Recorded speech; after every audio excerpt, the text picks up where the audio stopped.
Welcome to Andy Staples on 3. Happy Monday night. Great news, everybody. There was a guy in the chat on Sunday Night Show was very worried that we were jumping the gun on Mike Elko to Texas A&M because, some people jumped the gun on Mark Stoops to Texas A&M. We didn't do that, though. So happy to report that Texas A&M officially introduced Mike Elko as its head coach on Monday. We feel very vindicated here at Andy Staples on 3. I hope that commenter is now less worried. Hope so. Glad we got that squared away. Little more coaching carousel on Monday. Rick Stockstill fired at Middle Tennessee State after what feels like a million years. It was the 4th longest tenured head coach in the FBS. So that job is now open. Murfreesboro, lovely place to live. I think there'll be some good applicants for that job. But it does seem to be slowing down a little bit. Duke's got to make a hire now. We're still waiting on Indiana. But we're having a little bit of a lull in the coaching carousel, and then the next wave will come as new coaches fill out their staffs and players from schools that coaches just left or coaches are headed to start to enter the transfer portal. There's going to be a lot of news.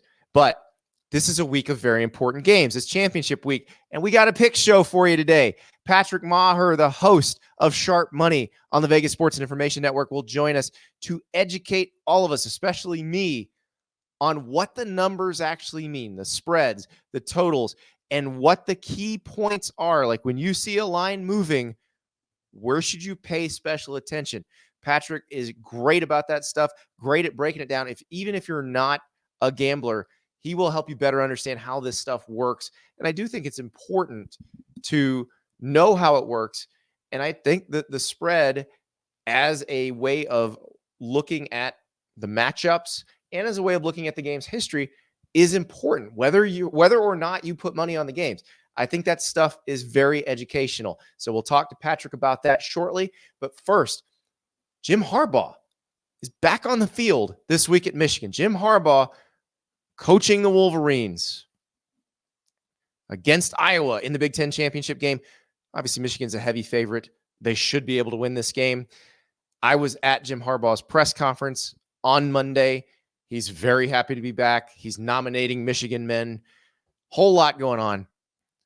Clayton Sayfie from the Wolverine joined me on a very snowy day in Ann Arbor to talk about what Jim Harbaugh said, what Sharon Moore said, and where the Wolverines are as they head into a week where Jim Harbaugh is back on the sidelines. Joined by Clayton Sayfie from a snowy Ann Arbor in front of a snow-covered Bo Schembechler. Clayton, what do you think? What do you think Bo would have said about Jim Harbaugh's declaration? He called it a nomination that Sharon Moore is now a Michigan man? As I said, the coaches, the staff, especially Coach Sharon Moore,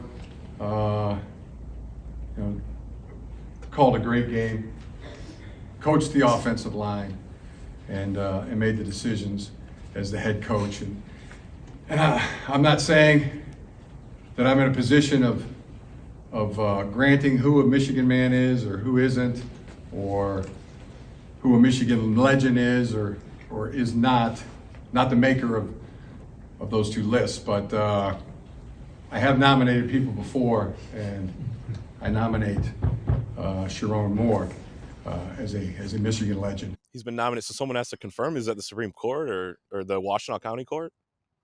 Well, I mean, they didn't go to the Washtenaw County Court when they had the chance. That's true. They decided not to. That's true. We know how they ruled on the vacuum cleaners, but that's pretty much it. Yeah, it's a whole HOA. I hate HOAs. So well, doesn't everyone?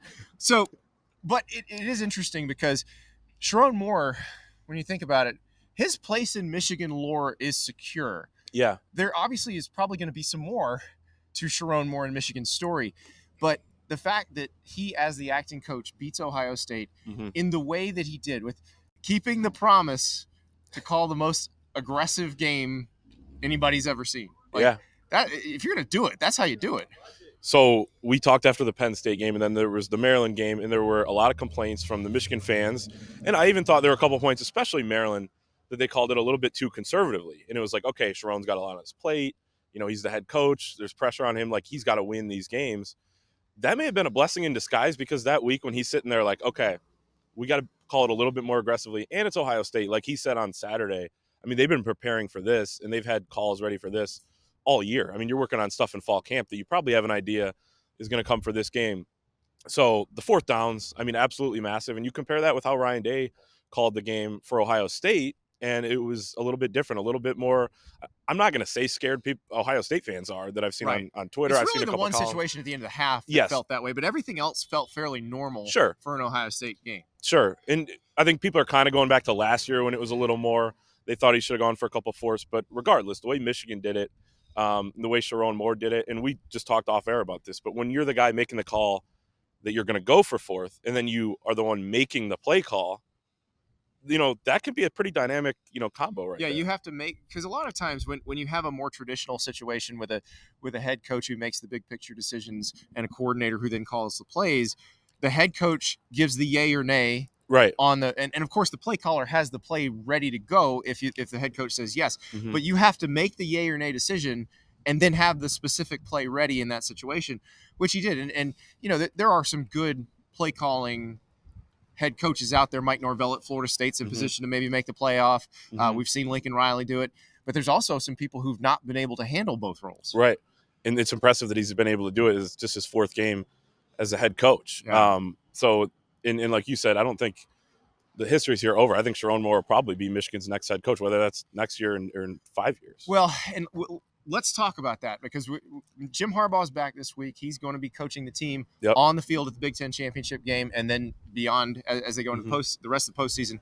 But for Sharon Moore, obviously what people saw on Saturday and really the previous weeks, he's ready to be the head coach of a big-time college football program right now. I don't know that there's even a job out there that would be worth looking at when you're potentially in line to get Michigan. I agree. His name's been thrown out there by for Indiana by some national guys or whatever, and I think that's fair. Like, if you're Indiana, you give him a call. Absolutely. If you're anyone with an opening at a Power 5 right now, maybe not like an A&M or whatever, obviously, but the Twitter people would just kind of veto that anyway. But if you're at an Indiana, you give him a call. But I agree with you. I mean, he loves it here. He came here in 2017 and has just risen to now this point where he was the head coach for Michigan, Ohio State. And I think he understands probably what's in the future, or at least wants to wait out a couple more years. Well, and I would at least wait out this offseason because there's a lot of factors at play. You've got Jim Harbaugh's tried to get an NFL job the last 2 years. There are going to be multiple NFL openings that Jim Harbaugh might actually be an attractive candidate for. Yeah. And then you've also got the NCAA stuff. Mm-hmm. You've got what will happen in terms of the first case, which is not closed yet. Right. And then the sign stealing case, which is still very much open. Yeah. So if they get into a situation where there's a suspension that's long enough that you can't keep Jim Harbaugh or he's almost not there, well, you've got Sharon Moore. You do. And I think that's probably the route they will go. But it's kind of down the road at this point, even a little bit. It's funny when. Well, that sign stealing thing. You think about the case, like the Bill Self case lasted 6 years, so we don't know that that's going to resolve in the offseason. It's expedited. It seems like the way it's unprecedentedly expedited, if that's a word. But you still could take a while. I mean, you could still look at court cases coming out of this if they decide to go. That sort of thing. So let's talk Jim Harbaugh. He's back.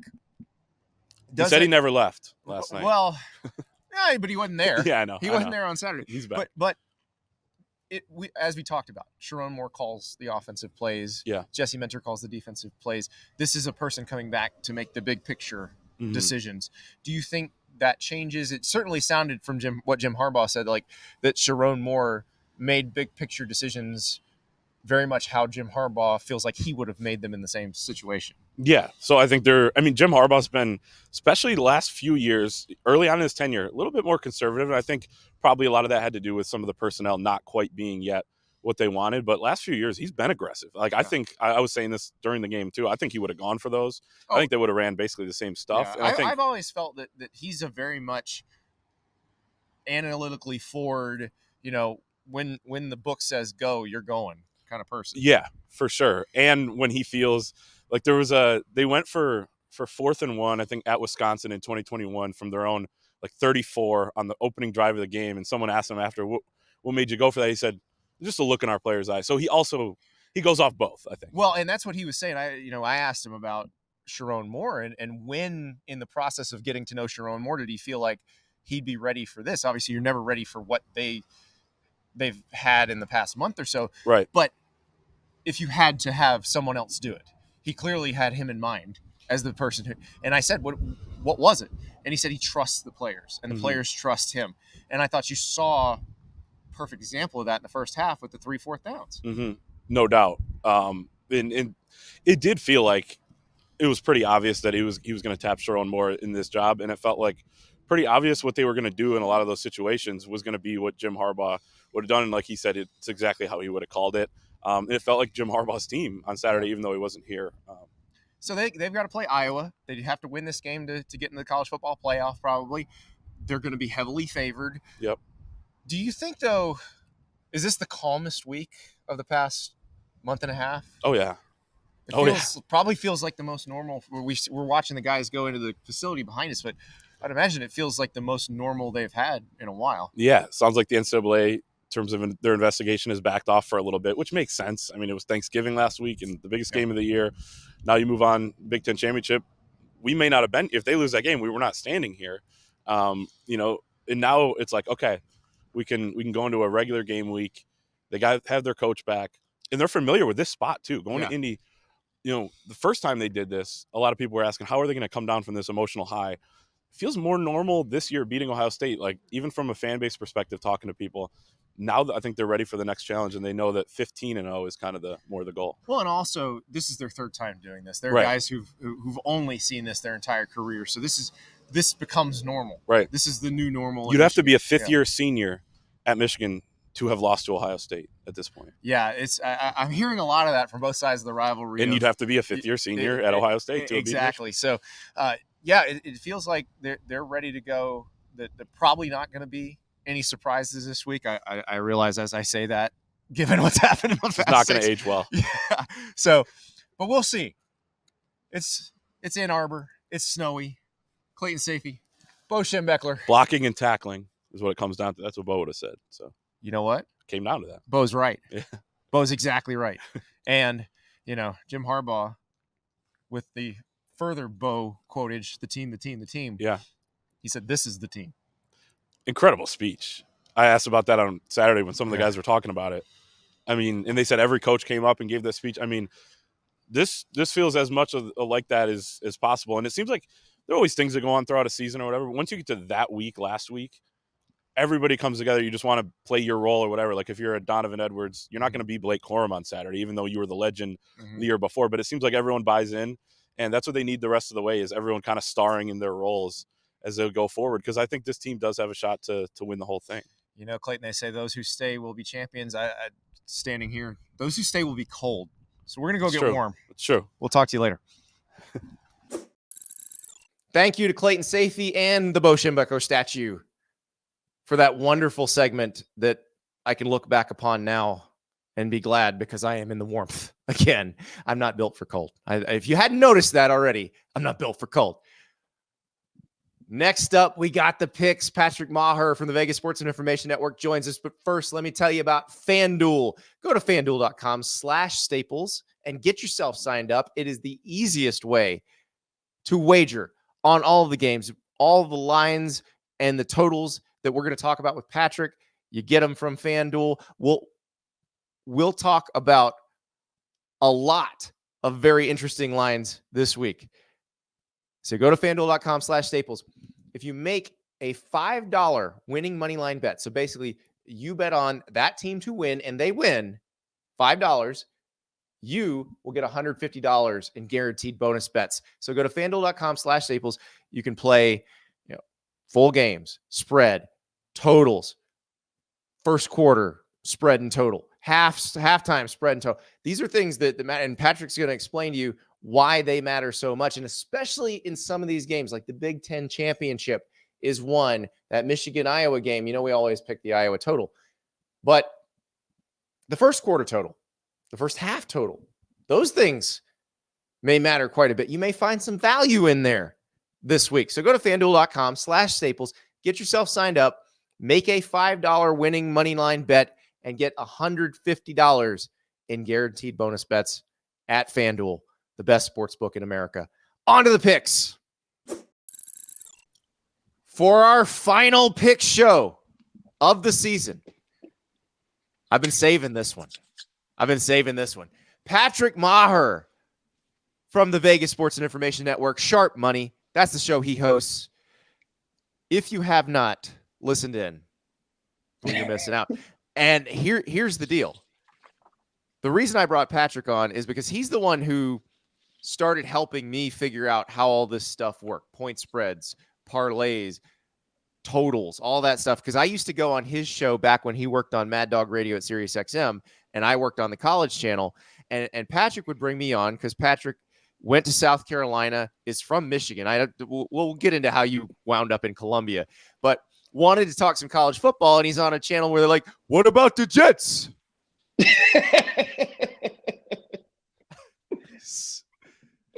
Well, also, I wanted, if you remember, and thanks for having me, Andy, I remember maybe we can settle down a little bit because I saw last night you were getting loose and fighting with literally everybody on Twitter. We just need to take a breath, take a step back. Okay. Now, I remember, and this was a long time ago. We're talking like 15, 16, 17, when you used to come on the show. And I was a degenerate then. That's before the proliferation of legalization and FanDuels and DraftKings, of course. I was a degenerate. So I brought you on, and I'm like, dude, okay, so I understand Texas, Oklahoma State, but let's start talking about the number here. And you're like, gosh, you're obsessed with these lines. You're obsessed with the lines. And then a couple of years later, as we saw the momentum starting to kind of ominously come over the hill there, you were starting to talk point spreads as well. So I was very proud of you.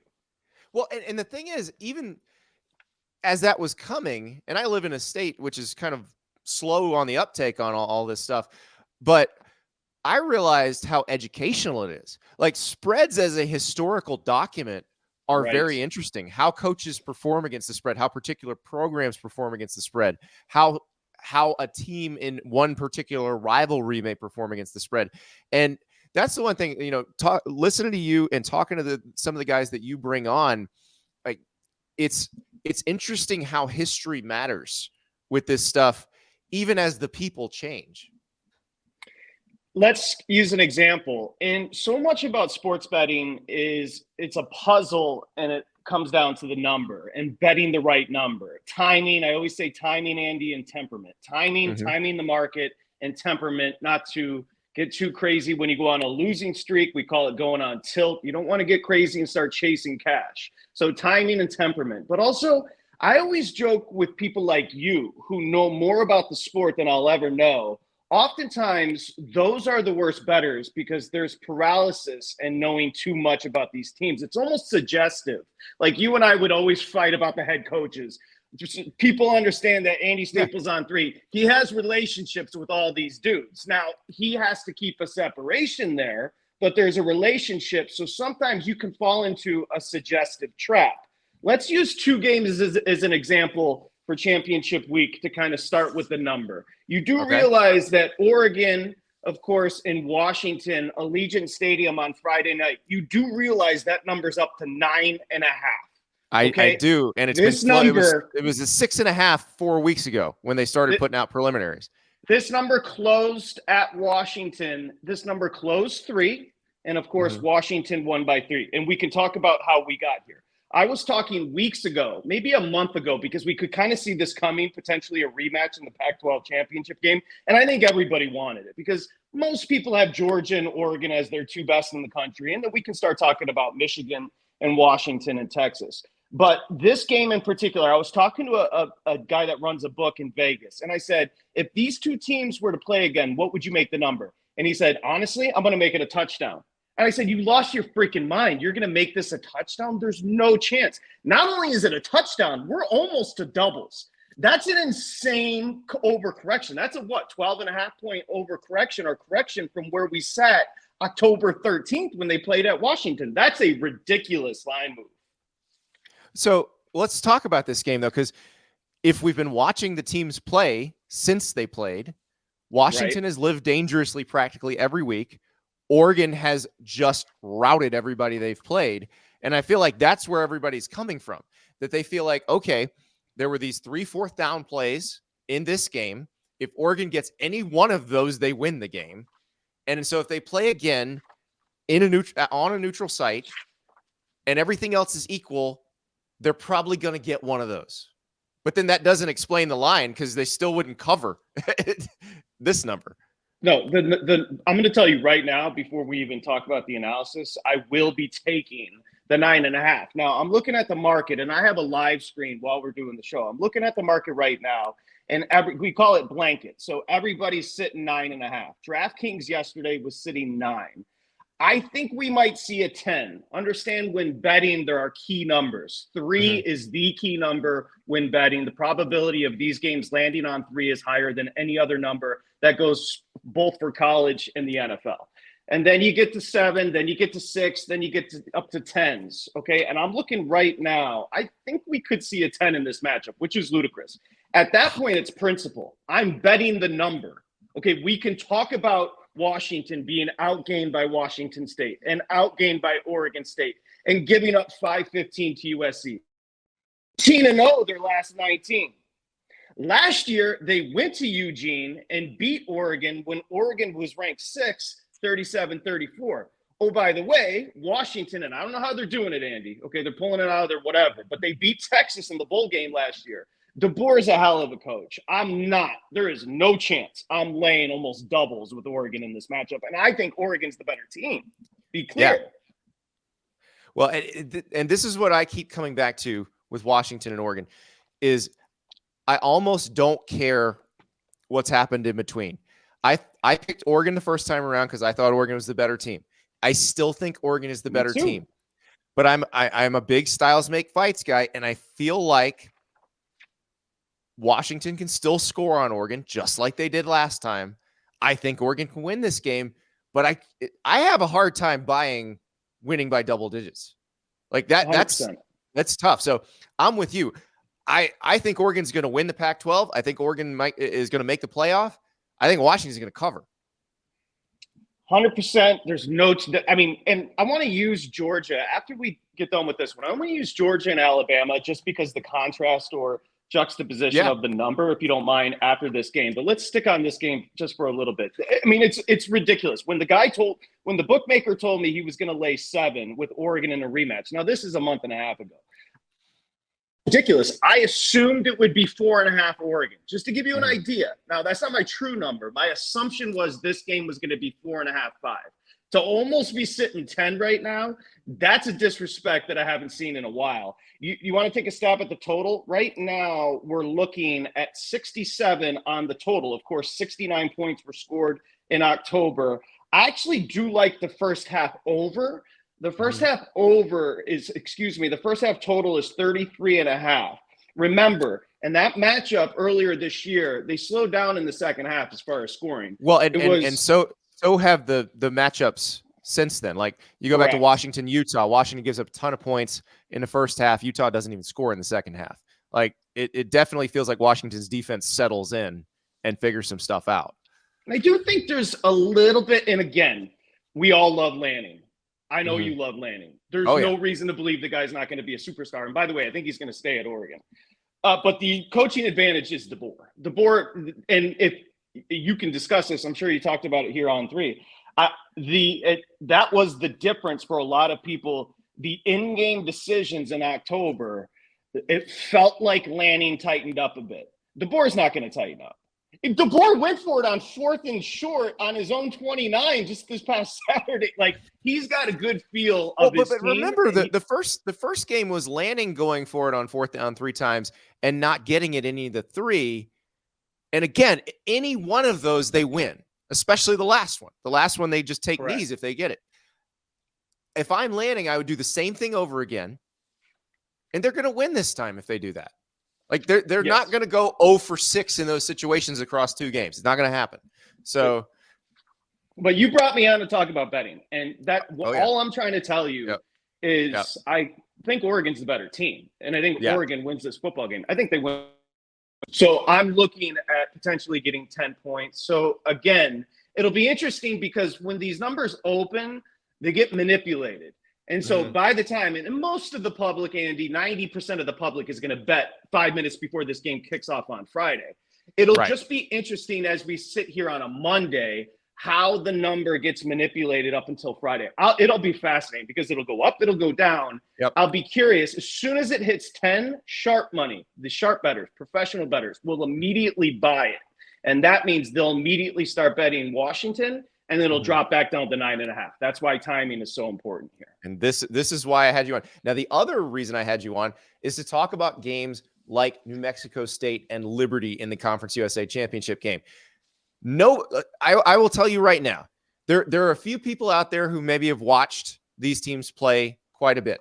Most people have not. Most people watched New Mexico State beat Auburn, and they may have caught Liberty on a couple weeknight games. This is not a game where you're going to get a ton of expert analysis. So that's what and I know you guys get calls every day, not just on college games like this, but on all kinds of different sporting events where you're being asked to evaluate these numbers without a lot of team information. This one's interesting too, because Liberty's been a favorite of at least 10.5. So we're sitting right now on a Monday morning. We're sitting New Mexico State Liberty. I'm seeing an 11 in the market, 10.5 mostly, and 54 on the total. Let me see now. The 3 times, at least 10.5 point favorite or more, Liberty has 2 wins. So they're 2-3. They've been favored at least 10.5 or more 5 times. They're 2-3 ATS. That gives you an idea. Liberty is a dominant team in conference. But these point spreads are ridiculous. They're just 2-3 with a number this big. I would say my initial blush on this game, New Mexico State more of an under team this year, but Liberty, they've gone over 7 of 11. So that total is specifically, I thought my first blush was over the 54. Felt like I had written down 57 as far as my number. But again, these are teams you haven't seen them play, so you immediately just start dissecting the number. Yeah, and so here's the deal. Jerry Kill, New Mexico State, kind of been through everything, seen everything. Again, just went to Auburn and won 31-10. Crazy. This is a very well-coached team. They're very sound. They're going to play against a team that their offense is based around the triple option. Now, here's the thing. When you have a sound, well-coached defense playing against a triple option concept type team, you would expect a lower scoring output from that triple option type team because you're fundamentally sound. You're going to hit the people you're supposed to hit every play, and you're going to make them work to score. That's what I think happens in this game. That's why I feel like that number is very high. And to kind of piggyback on what you're saying, they played a funky offense in Jacksonville State. Yeah. And I think it combined for 30. Wasn't that 2017? Yeah, I think that combined. Let me just see. Yeah, 2017. So 37. I don't know. I wrote down 57 when this game first opened. To be honest with you, I'm always looking to take a number. So if I were to bet this game, I'll probably, and that's another thing for your listeners, it's okay to lay off a game. If I were to bet this and there's a question, I'm always going to take a big number like 10.5. Yeah. Yeah. Here's the deal. Let me throw another wild card at you. I don't know how this makes you feel. So Diego Pavia, the quarterback at New Mexico State, if you saw that Auburn game, you know this dude's a little bit swaggy. Very swaggy. Video came out of him urinating on the New Mexico logo inside of New Mexico's practice facility before they played New Mexico. That's the type of person we're dealing with. This man has no regard for human life. This is going to be wild. And Caden Salter on the other side, pretty good quarterback for Liberty. Yes. But you got a dude who will do that before a rivalry game. Lord only knows what he does before a conference championship game. Hey, by the way, Liberty's got a pretty good coach. Would you agree? Oh, Jamie Chadwell is fantastic. I believe I sang his praises quite a bit when I've been on with you when he was at Coastal Carolina. And you as a South Carolina grad should understand the achievement of winning at North Greenville and at Charleston Southern and at Coastal Carolina. So, yeah, I'm a big fan of Jamie Chadwell. I do think he was in the mix at Mississippi State. He decided to stay at Liberty. They pay him really well. He's in a good spot. He's got the most resources of any team in the conference, which is not what he had at Coastal. So I think this is a great coaching matchup because I love Jerry Kill. You know Jerry Kill, Northern Illinois, Minnesota, exactly. And if he hadn't had the seizure disorder, he's probably still coaching at Minnesota. This is a guy who knows what he's doing. So I can't wait to see these two guys go at it. Well, the reason I brought up Jamie Chadwell is I don't know, and you're from South. People don't know that Andy Staples is from South Carolina. He's from Columbia. And first off, it's Greenville, not Greenville. So let's correct that. And secondly, I don't know if there's any news out of Columbia, but have we heard an announcement about Shane Beamer? Shane Beamer's fine. No, Jamie Chadwell is the answer in Columbia. And let me explain why. This is year 3, and the way he comports himself is just embarrassing. Now, this hiring cycle already, Jonathan Smith at Michigan State, freaking home run. You and I talked about that. Felt like the right fit. Mike Elko, I can't believe the Stoops dalliance. Elko to A&M only makes sense. Levy to Mississippi State, which is the worst job in the SEC.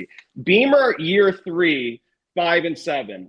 I don't know about you, and I know you like Beamer, but the third year after that kind of the recruiting cycle, year 3 is a big year for these college coaches. And to take a step back like this, not a great look for Shane Beamer. No, it's not. But you kind of knew it was going to happen in that division. Kentucky was maybe going to be a little bit better, but you didn't think they were going to beat Clemson again. So, yeah, go ahead. Give me more excuses. Go ahead. How about him throwing his literal players under the bus repeatedly throughout the season? Well, and there's no excuse for any of that. And he will start next season on the hot seat, just like Billy Napier will at Florida. And Shane, I think, understands that. And yes, Jamie Chadwell pulling out of the Mississippi State search, my first thought was, okay, is he waiting for Beamer if Beamer gets fired next year? Yeah. So there's also the way Mac Brown ended the season. And I know he said he's coming back, but does that change after the way they lost to NC State? It doesn't sound like it's happening, but that's another one that you gotta wonder about. Because again, Jamie Chadwell, all his experience before was in the state of South Carolina. But if you can work in South Carolina, you can also work in North Carolina. And if that job opened up, that's something I think Jamie Chadwell would probably be very interested in. So I know the Liberty fans hate this because that's when Hugh Freeze was there. All of the talk was what's Hugh Freeze's next step. He goes to Auburn. It'll be the same way with Jamie Chadwell until he finally gets that Power 5 job. With all due respect, starting a sentence with, I know the Liberty fans, ... Let's be fair. Okay, let's be fair. It's Liberty. They're a very small but passionate group, Patrick. They reach out every time I mention Jamie Chadwell. They're like, he's not leaving. I was like, okay. He's not leaving. We're going to talk the AAC, and I want to talk about that because I actually do believe. Yeah. Now, Willie Fritz is a monster. Mm-hmm. However, he's a little bit older. He would be great at one of these big jobs. But Rhett Lashley is going to get one of them, right? Mm-hmm. And he's 40 years old, 2 years at SMU. And what I like about Lashley, and by the way, this number is sitting 4.5 SMU catching. I made this a pick'em. A pick'em is essentially even. So is even. I love SMU catching points in this matchup.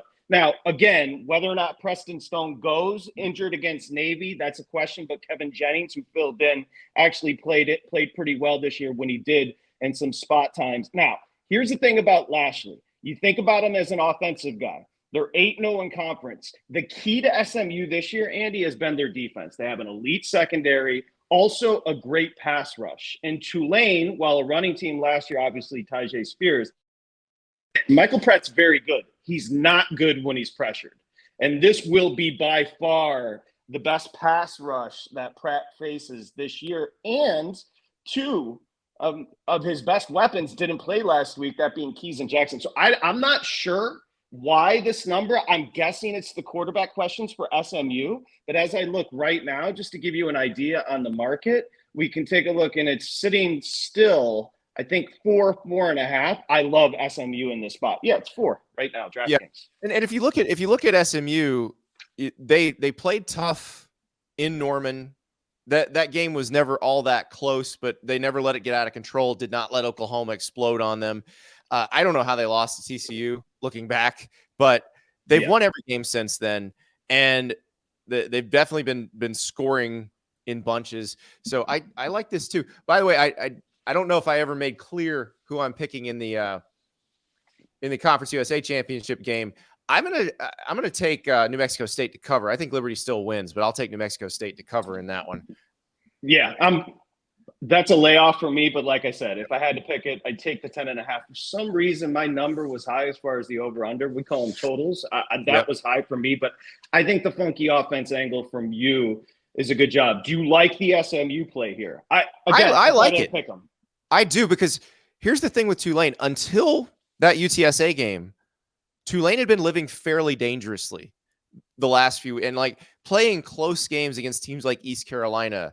And, you know, I don't know if last week was just a correction, but UTSA committed 4 turnovers in the first half. Yeah, that was more on game. UTSA. It was out of control for UTSA pretty much from the get-go. So I don't know that last week is real instructive in terms of figuring out what happens this week. But they, you know, the team that scrapes by East Carolina, scrapes by Tulsa, I think I'd take SMU in this game too, because if you're going to give me some points and really look at those games Tulane won, you know, 3-point win East Carolina, 2-point win against Rice, 2-point win against Tulsa. They've been living very dangerously, and this is the best team they've played in a while. 100%.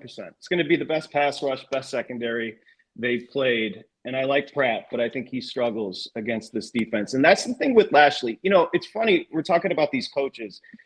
I mean, this is year 2 for Lashley at SMU. And known as an offensive guy, to have a defense playing this well, to me, that's somebody I'd keep an eye on, because year 2, think about it. Kirby, who I know we're going to talk Georgia and Bama, and that is such a good teaching moment as far as a perceptive number. And remember, the betting markets are driven by perception. And we'll get to the Alabama-Georgia number here in a second. But I believe in year 2, Kirby won 11. You know what? I think he won 11, 12 games in year 2 and hasn't looked back since. Remember, Kirby went to the national title game in year 2. Yeah, 13 wins. So national championship. Again, I usually give a coach 3 years in college football just for that cycle to continue. But year 2, I'm just looking at what Lashley has done. And Willie Fritz, I think he's 63 years old, so he's probably comfortable there at Tulane, but he's a hell of a coach as well. Well, no, I think he'd be interested in Houston if they talk to him. If Lance Leipold were to leave Kansas for any reason, I know Willie'd be interested in that one because that's where he's from. So it's not entirely out of the question that Willie might get one of these jobs, but you're right about Rhett. And, you know, it's funny because Rhett was kind of the wonderkin. He was the OC at Auburn 20s. But I do think what you're talking about, where they play good defense, I think that's one thing you learn when you come up at a place like Auburn. And that's where Rhett spent a lot of his formative years with Gus Malzahn. They had to play great defense. Gus was an offensive guy, but they wouldn't survive in that division without playing great defense. And so I think Rhett has taken that and understands how to build a roster, understands how to practice. And we talk about this with Lincoln Riley all the time. Like, does he understand how to practice where you're going to give your defense a chance to learn to be physical and be physical down the stretch? Doesn't look like it. Rhett seems like they've got that sort of thing figured out. So I'm with you. I think Rhett Lashley is going to be a hot name in the coaching carousel. If it's not this year, it'll be next year. Let's move on. Can I just follow up on one thing that you said there? Go for it. Yeah. I apologize. This is your show. I apologize. Andy and listen, you're a main host. You're used to driving the train. I understand. Andy and I have done so many shows together. We just interrupt each other. I will say this about, you talked about defense. It's not necessarily a given just because of the Auburn system and Lashley. Now think about this. When Jimbo lost Elko, it completely spiraled. Yes. Right? With Elko, Jimbo was very good at A&M. Elko leaves and the program absolutely spirals. So not necessarily a given. And then just to piggyback on your point, just to put it on your radar, something weird is brewing here in Los Angeles with Lincoln Riley. It's weird. Oh, yeah. You and I talked about it on the other show. Again, a lot of weird stuff has happened over the last 10 years. Sarkisian got blessed. The dude got healthy, but we remember what happened with him. I'm telling you, it's only year 2, but the Riley situation here in Los Angeles is starting to get weird. That's all I'll say. Just watch it. No, I'm with you 100% because they're not recruiting in the way that I thought they would. They're not recruiting at the level I thought they would. And that part is a big red flag warning sign because it means that people are looking at the situation and going, I don't know if that's great for me long term. And maybe he quiets it down. Maybe he has a good defensive coordinator hire. I think they're going to have to get a quarterback out of the portal for next season starting QB. Maybe we know a little more once we know who that is. But I'm with you. I think people are looking at it long term and saying, I don't see a bright future here. And if you'd have told me that we'd be saying that 2 years after he took the job, crazy. I would think you were nuts. By the way, it's the best job in America. Like I'm not even a USC guy. The best job in America is Kentucky because they'll pay you $9 million a year and they won't try to fire you when you win 7 games. I think you talked about it last night on your show. The Stoops dalliance. I was legitimately floored. And nothing at this point. It's funny what you said about Auburn, Alabama, because remember, Auburn closed Iron Bowl on Saturday. Alabama closed 13.5. And you came on my show and you're like, dude, don't worry. Like, the number's ridiculous because crazy things happen here. I'm like, a school just paid Auburn millions to come in and wax them by 30 that we just talked about. And you're telling me Bama's going to struggle? I went on your show and said that, and then I'm the dumbass who picked Alabama to cover on this show. Well, I just would like to say that you did caution me because I'm like, why am I not going to lay this price with Alabama? And you're like, because weird things happen in the Iron Bowl. And touche, they certainly do. Well, and we had Jake Crane as the guest picker last week. Jake, lots of history with Auburn, knows the program very well, and he's like, Auburn's going to cover in this game, no question about it. And he was right. So let us move on to the Big 12 championship game, Oklahoma State against Texas. And this is one where Texas, the other day against Texas Tech, looked like the team that we've expected Texas to be since they beat Alabama. We have not seen that every week. So I don't know what Texas we're getting. This Texas team is favored by 13.5. They are definitely 2 touchdowns better than Oklahoma State from a roster standpoint. 100%. That said, when Mike Gundy's coaching on the other sideline, I get a little worried. See, you said that kindly. What you meant to say was when Sarkisian is coaching on the sideline where he's laying 2 touchdowns, you should be worried because these are the games that Sarkisian coughs up all over himself. I'm not as worried about Sark anymore. I'm with you. Like, going into the season, I would have said the same thing, but it's more of an appreciation of Gundy than doubts about Sark in this situation. This is a mismatch in wits. I'm sorry, no offense, but Gundy does not. Again, they were trailing to BYU in a game they had to have. No, like, big Texas time. is so much better than them from a roster. Defensively, Texas is like I think Texas's defense has been slept on a little bit. Whenever I watch them, I'm like, they are freaking loaded. Yeah, the roster construct, this isn't even close. But there is a roster in college when it comes to outwitting.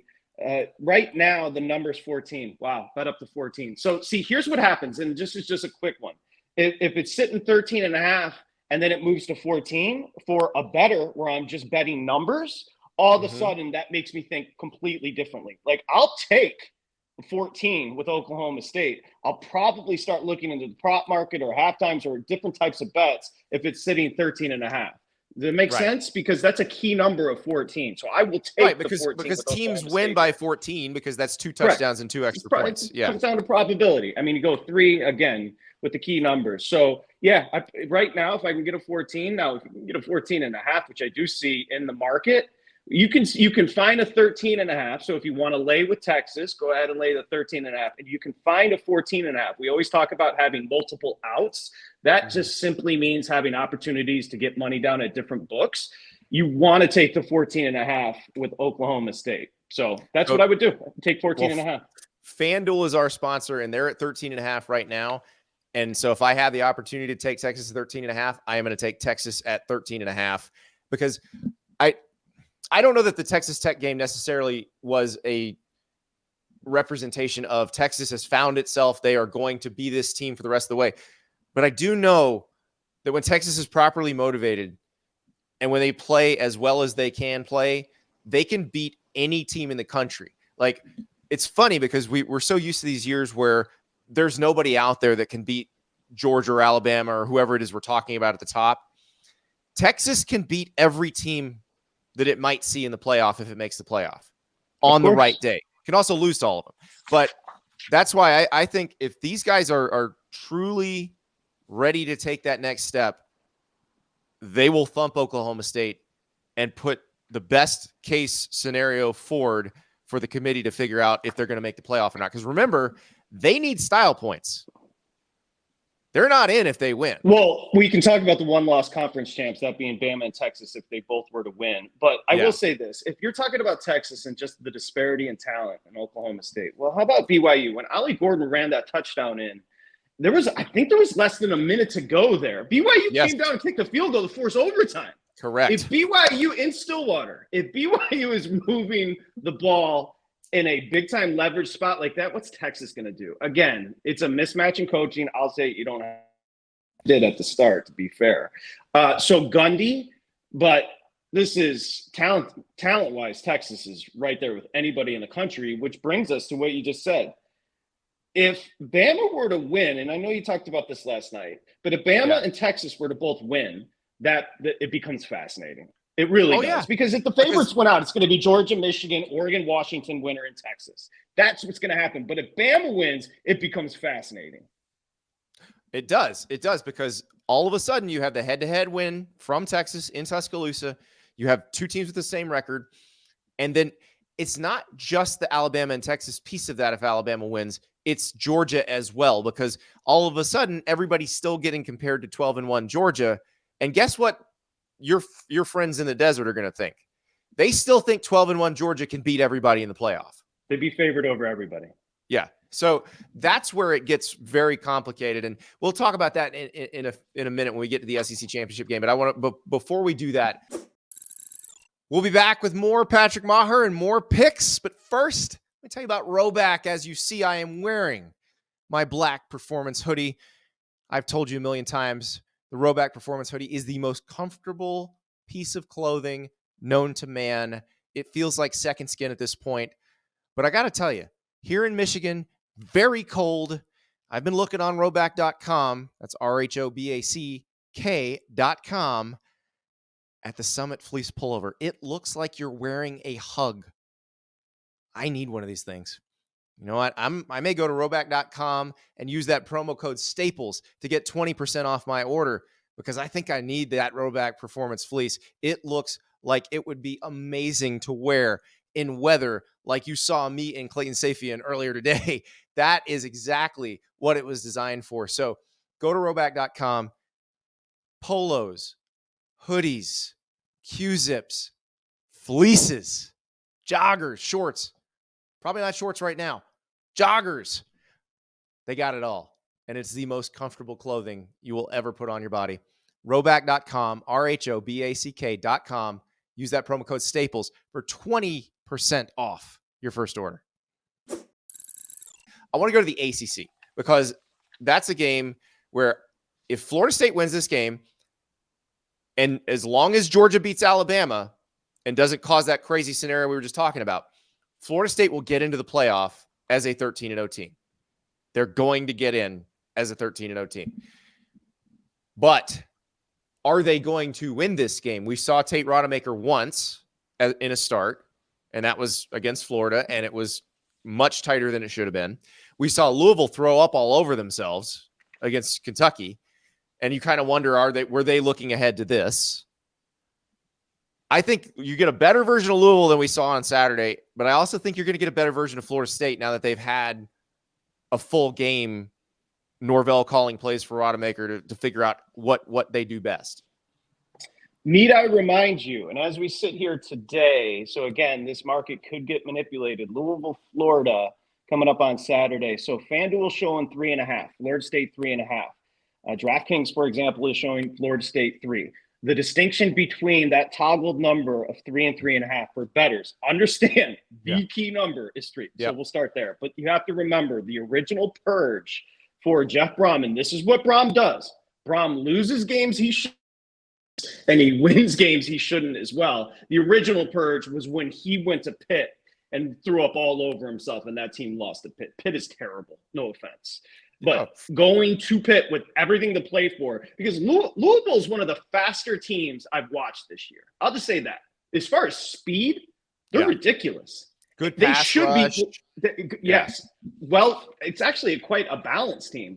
Going to Pitt and losing in a big spot like that was gross, but he's done a hell of a job. I mean, they've cleared their season prediction as far as win total easily. And here they are in the ACC Championship game. It's a great job. But you would agree with the Brom take, right? Remember at Purdue, there were games where it was just set up perfectly for him and his team wouldn't show up. And then games where they had no shot at being there. And all of a sudden he wins. He's weird like that. I love him, but he's weird like that. Yeah, and this is one – I don't know that this is one they're not supposed to win. I think people – just because of the quarterback situation. Yeah, the line tells you it's fairly even. I think Norvell's a hell of a coach. I thought Florida State should not have struggled with Florida the way they did. It did feel like that Mike Norvell and Tate Rodemaker were on a little better wavelength kind of from the right before the half on. It felt offensively like, okay, now I understand how to get the ball to the weapons with this quarterback, because you saw Keon Coleman, Johnny Wilson, all of a sudden were doing more.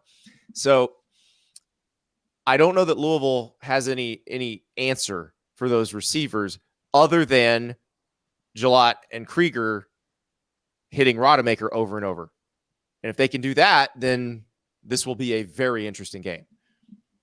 This one's hard for me because of the Brom factor. Yeah. I will say this. I watched, and I'm not bitter, but obviously you can tell from my little rant there that I had Louisville at Pitt and that antiseptic stadium where the Steelers play, which is ridiculous. I've been stale on them, but you nailed it. The number is telling you. And I guarantee, I could text somebody right now, but I guarantee if I texted the sharp guys that I know in Vegas, they're all on Louisville in this matchup. I think the talent, as far as, like I mentioned, the speed, I didn't expect Brom to have that much when he got there in year one. They're really talented. Well, Scott Satterfield was pretty good at finding athletes. You know, Scott Satterfield came from Appalachian State, where basically the job is find people who are fast enough to play in the SEC but are too small, basically. So I think he understood that ethos. So that was the bones of the roster that Jeff Brom took over. And then Jeff Brom, who was playing in a very competitive league in the Big Ten, understood what he needed to bring in around that. And yeah, I think it's pretty. I said Krieger. I mean Mason Rieger, by the way. Getting my pass rushers mixed up. But this is going to be a fascinating game. It is going to affect everything else. I was all set to pick Florida State. You brought up the Brom thing. I think I'm going to go with you on this. I think this is this might be a Jeff Brom special. It's a Brom specialty. Yeah. So I'm going to take Louisville in this game. Florida State may still win. I get some points in this one, but I think you may be right about Jeff Brom here. Yeah, I'll take the 3.5 at FanDuel with Louisville. But again, if I am laying it with Florida State, we're bettors, so we're just going to keep coming back to that. Lay the 3. Don't lay the 3.5. It's very important. Yeah. All right, so let us go to the Big Ten. We got to pick the spread and the total here, because on this show we pick the Iowa total every week. The Iowa under this season is 10-2. So I blew it against Illinois, Patrick. I picked the over. Why? Because Illinois had just thrown for 500 yards. I felt like my man Deacon Hill at Iowa was about to have a big game against Illinois secondary. And 15-13.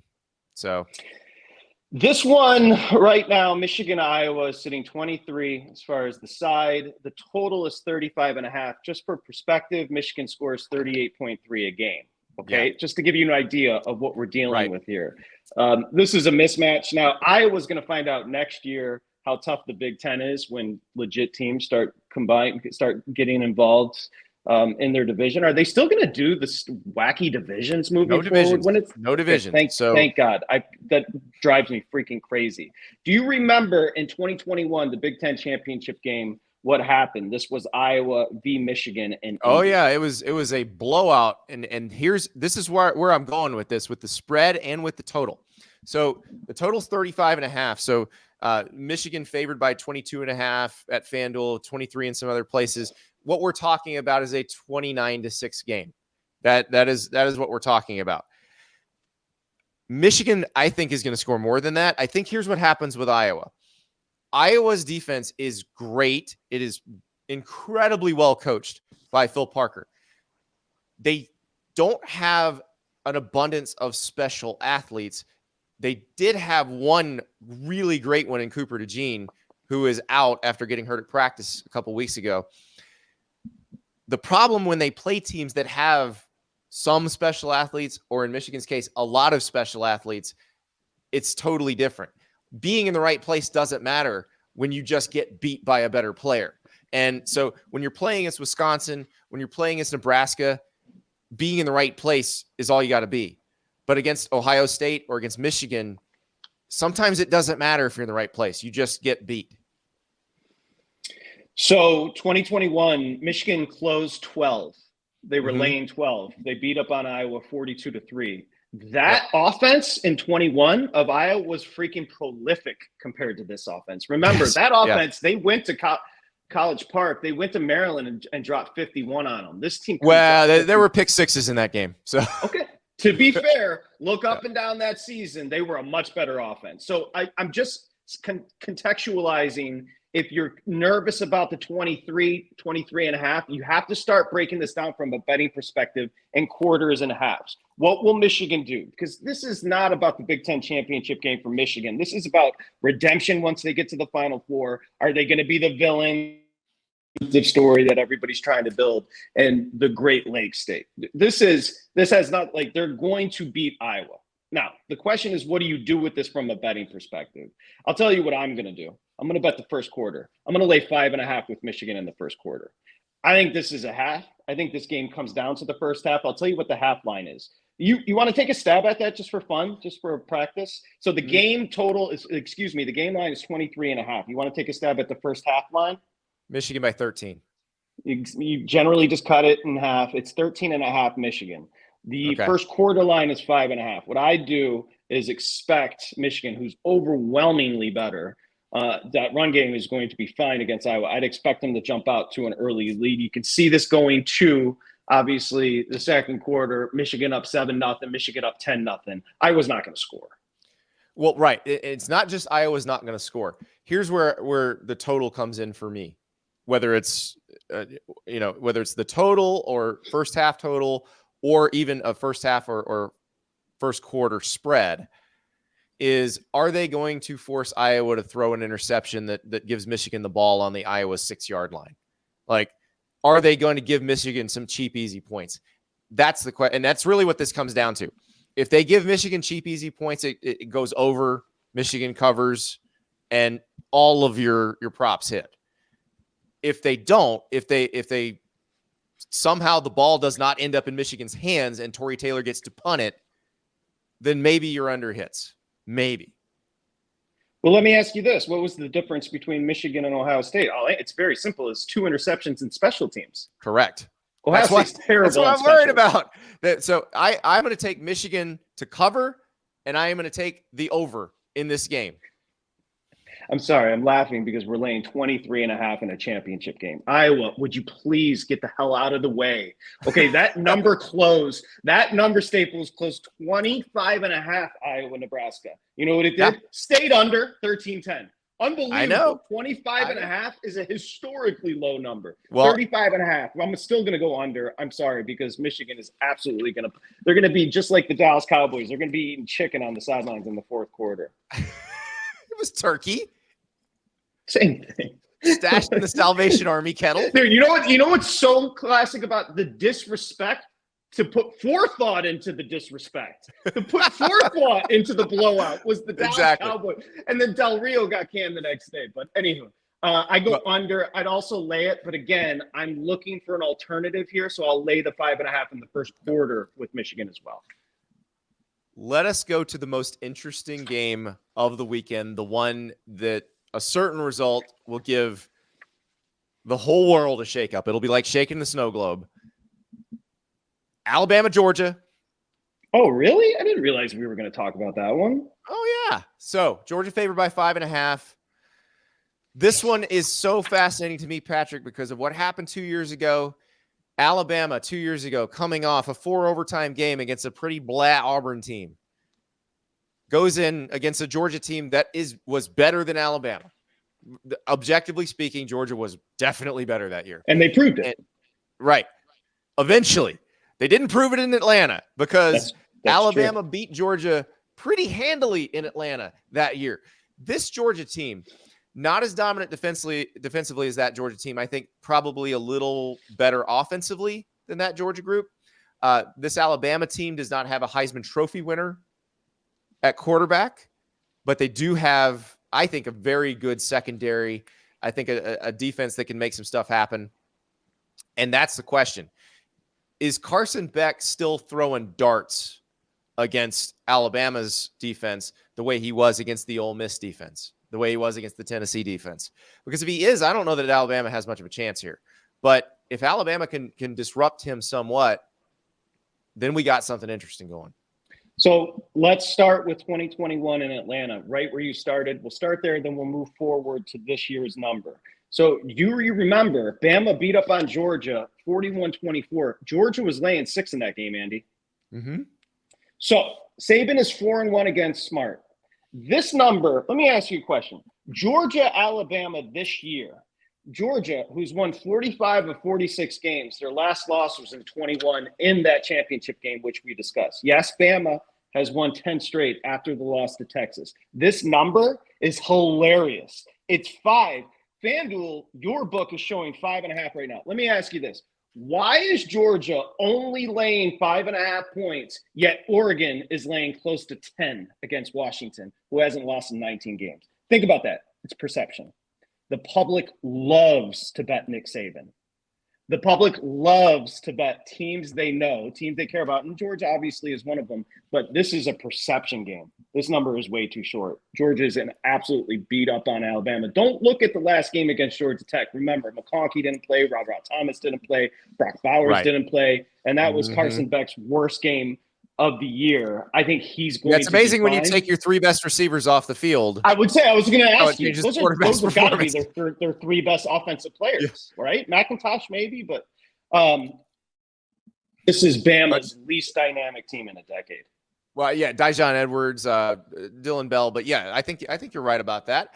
And the thing about Georgia, when they have those 3 guys playing, when Carson Beck has his full complement, it's very hard to figure out how to defend them, even if you're Nick Saban, even if you have the level of talent that you have on your defense. And I'm also curious because everybody says, oh, Kirby Smart doesn't do well against running quarterbacks and Jalen Milroe can run around.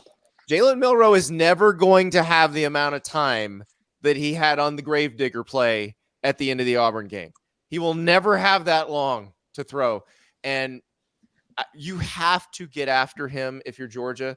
And this is the 21 games interesting to me, Patrick, because I felt like Kirby went into that game with a very conservative defensive game plan. If you watch them, they were rushing 4 almost every time. They would run some stunts, but they weren't doing a lot of stuff in terms of pressure to really get Bryce Young off his spot. When they played again, they heated him up. And it was like, oh, you were trying to be as vanilla as possible and just beat them because you were better and not show your potential playoff opponents what you can do. And so I don't think they make that mistake this time. You've got to heat up Jalen Milroe. You've got to keep him from getting loose because, like, if Jalen Milroe drops back, you're in man, everybody's covered, he's going to gain 20 yards on the ground. Like, you got to have somebody who can go get him. You cannot let him sit back there. Or the other thing about Jalen, and this is where Jalen Milroe is an interesting interesting quarterback because usually when you have the guy who can run really well, he's not a great deep ball thrower. Jalen Milroe is a great deep ball thrower, as you saw that's on what that he last does. play. Yes. So it's the short and intermediate stuff that he struggles with. Well, guess what you have to throw if you're being blitzed? Short and intermediate stuff. Very RG3-like, to use a comparison. Yeah. Remember, he struggled intermediate-wise, but he could throw a beautiful deep ball and was very elusive. What I love. Now, first off, I'm just going to tell you I'm betting Georgia. This number is short. And in gambling parlance, you look at a number, you go, that feels short to me, feels short. The other one feels long. That's a heavy number. Washington, Oregon. That's just kind of give you my thought process. Okay, and back to this. The angle that's interesting here is Saban's got to coach him up. He's a dog. Like, he's generally everything's on him. It's fascinating. I had never thought about what you said about Kirby. Kirby playing a little bit of chess in 21 by not showing a ton, knowing he was going to get in even if they had lost. That's fascinating to me. I don't think he makes that same mistake again. I think, look, this is the 4th and 31 is all we've been talking about since Saturday. And now you're going against a team that McConkey's going to play, Thomas is going to play, Bowers is going to play. They're going to be fine. Yeah, I'm with you here. I had to issue an apology video after that 2021 game because I was so sure Georgia's going to win, going to cover. I said I wound up in the Alabama hype video that they showed the players before the game because I was so adamant that Georgia was going to beat them. I think I said something like, "There's no way Alabama wins this game," and so after that, I got a little gun shy about picking against Nick Saban in situations like this. But I think you're right in that. 1, this feels low. 2, it felt like Georgia sandbagged last week. I don't think they will sandbag this because let's talk about the playoff scenario again. If they lose, I think the committee would still put Georgia in. But if Washington wins and Florida State wins, and you have 3 13-0 conference champs and Alabama as your 12-1 SEC champ and Texas as a 12-1 Big 12 champ that beat Alabama in Tuscaloosa, where's the room for Georgia in there? So Kirby's probably looking at this as a must-win that maybe stuff doesn't happen that gets you into the playoff. Otherwise, you have to win here. Kirby was sandbagging. Did you see the quote after the Georgia Tech win? They said, were you caught looking ahead? He goes, what are you talking about? We just played for the state championship. Okay, settle down, Kirby. Kirby. Listen. He's got a lot of Bainbridge in him. A lot of Bainbridge. Calvin Johnson ain't walking through that door, Kirby. Let's just take it easy with Georgia Tech, okay? And then secondly, what's fascinating is we've been doing this for a while with the committee, and we go to 12 next year. If Florida State wins, just to be fair, Florida State wins, obviously that would be the first time the committee ever left an undefeated major conference team out. That's the rub here. Mm-hmm. The committee does not want Florida State in the mix. And I'm not going to get into all that with you. I just talk about numbers, but I know you guys fought about it yesterday. Yeah. It would be a disastrous scenario. The committee, if Alabama wins, I'm going to tell you this, that people may not understand. A lot of this comes down to what happens in Vegas and ratings and numbers and all of that. Nick Saban is going to be in the Final Four. That is a lock. Right. And not Alabama. Nick Saban is going to the Final Four. And that pulls Texas into it too, because if Texas is 12-1 and Alabama is 12-1 and Texas beat Alabama, they're in there too, which you don't know what happens to Georgia. So again, Georgia is in a back against the wall, must win. You don't want to be left out when you know you're probably the best team in the country. Like, they're going to pull out all the stops in this one. I also will take Georgia. Patrick, holy cow. Did we learn something? Was amazing. Hey, did you check? Is Shane Beamer still the South Carolina Gamecock head coach? Let me just be clear before we say goodbye. Steve Spurrier won 11 games 3 years in a row in Columbia.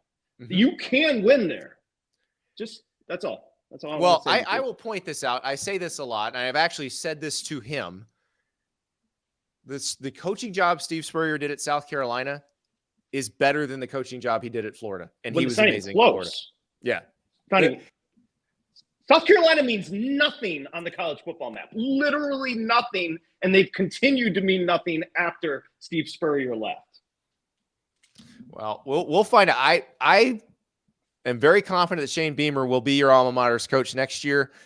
Whether he's your alma mater's coach in 2025 is entirely up to him right now. So that is my prediction. You can go ahead and put some money on that one with your friends in Vegas. Patrick Meagher, the host of Sharp Money on the Vegas Sports and Information Network.